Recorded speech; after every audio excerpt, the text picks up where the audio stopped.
আজকে আমি ন্যারেশন নিয়ে আলোচনা করব কিভাবে ডিরেক্ট থেকে ইনডিরেক্ট ন্যারেশনে পরিবর্তন করা যায়।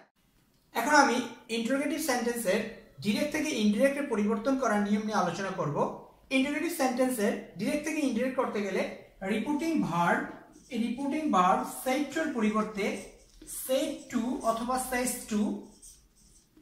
says to এর পরিবর্তে কি বসাবো? asked অথবা asked।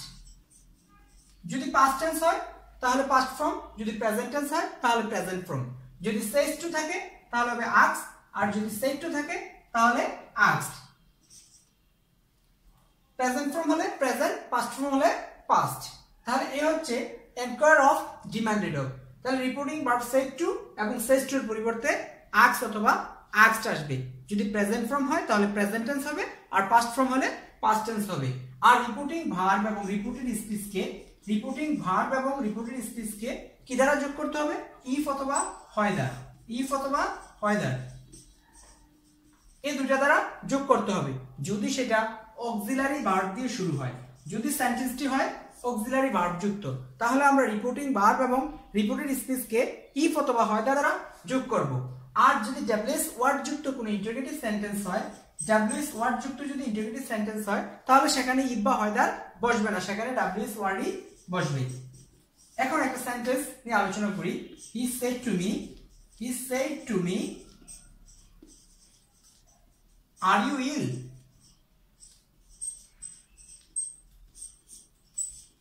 He said to me are you ill? This is the direct sentence. Or indirect sentence, he asked me if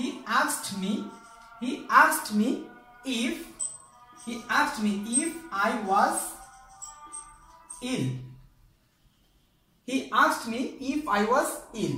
He said to me are you ill? He asked me if I knew him. এই সেন্টেন্সটা ছিল auxiliary verb যুক্ত। Do you know me auxiliary verb যুক্ত হওয়ার কারণে আমরা কি যোগ করলাম? if অথবা হয় দ্বার দিয়ে সেন্টেন্সটিকে যোগ করলাম। He asked me if I know him. তাহলে এখন আমরা দেখতে পারলাম যে ইন্টারোগেটিভ সেন্টেন্সের ক্ষেত্রে যদি সেন্টেন্সটি অক্সিলারি ভার্ব দিয়ে শুরু হয় তাহলে সেটাকে রিপোর্টিং ভার্ব এবং রিপোর্টেড স্পিচকে ইফ অথবা হয় দ্বার দ্বারা যোগ করতে হয়। আর যদি সেটাকে ডাব্লিউএস ওয়ার্ড যুক্ত কোনো ইন্টারোগেটিভ সেন্টেন্স হয় তাহলে ডাব্লিউএস ওয়ার্ডই বসে যাবে, সেখানে কোনো ইফ অথবা হয় দ্বার বসানোর প্রয়োজন নেই। ডাব্লিউএস ওয়ার্ড যুক্ত ইন্টারোগেটিভ সেন্টেন্সের ডিরেক্ট থেকে ইনডিরেক্ট করার নিয়ম।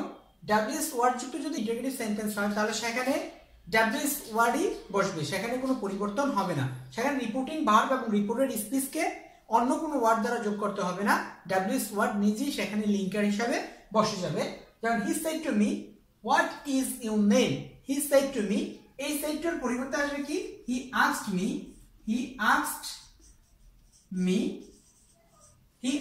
me what। এখানে রিপোর্টিং ভার্ব এবং রিপোর্টেড স্পিচকে কি দ্বারা যোগ করতে হবে? ডাব্লিউএস ওয়ার্ড দ্বারাই যোগ করতে হবে। he asked me what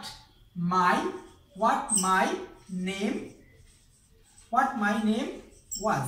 এরপর কি? Full stop. Interrogative sign of interrogative চিহ্নটা উঠে কি হবে?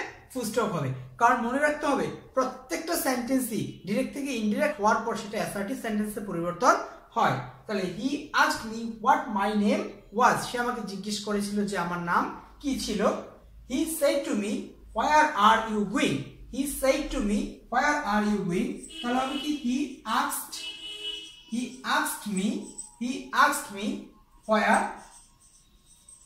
asked me where are you going? এই সেন্টেন্সের সাবজেক্ট হচ্ছে ইউ কোন person?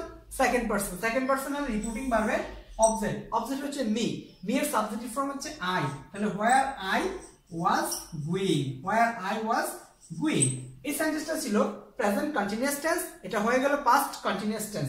where I was going এর পরের সেন্টেন্সটা হচ্ছে he said to me what are you doing? He asked me what। এখন এই সেন্টেন্সের সাবজেক্টকে খুঁজে বের করতে হবে। এই লিঙ্কার পর্যন্ত আসতে হবে। আসার পরে এই রিপোর্টেড স্পিচের সেন্টেন্সের সাবজেক্টকে খুঁজে বের করতে হবে। হোয়াট আর ইউ ডুইং, এই ইউ হচ্ছে এখানে সাবজেক্ট, ইউ সেকেন্ড পারসন আর রিপোর্টিং ভার্বের অবজেক্ট, অবজেক্ট হচ্ছে মি এর সাবজেক্টিভ ফর্ম হচ্ছে আই, তাহলে হোয়াট আই। এরপর আমাকে যেতে হবে টেন্সের পরিবর্তনে। What are you doing, this is the present continuous tense, এটাকে আমাকে করতে হবে কি past continuous tense. What I was doing. এ হচ্ছে ইন্টারোগেটিভ সেন্টেন্সের ডাব্লিউএস ওয়ার্ড যুক্ত সেন্টেন্সকে আমরা কিভাবে ডিরেক্ট থেকে ইনডিরেক্টে পরিণত করতে পারি। তাহলে এখানে দুটো জিনিস আমরা পেলাম, যে একটা ইন্টারোগেটিভ সেন্টেন্স দুইভাবে শুরু হয়, একটা হচ্ছে ডাব্লিউএস ওয়ার্ড দিয়ে আর একটা হচ্ছে অক্সিলারি ভার্ব দিয়ে।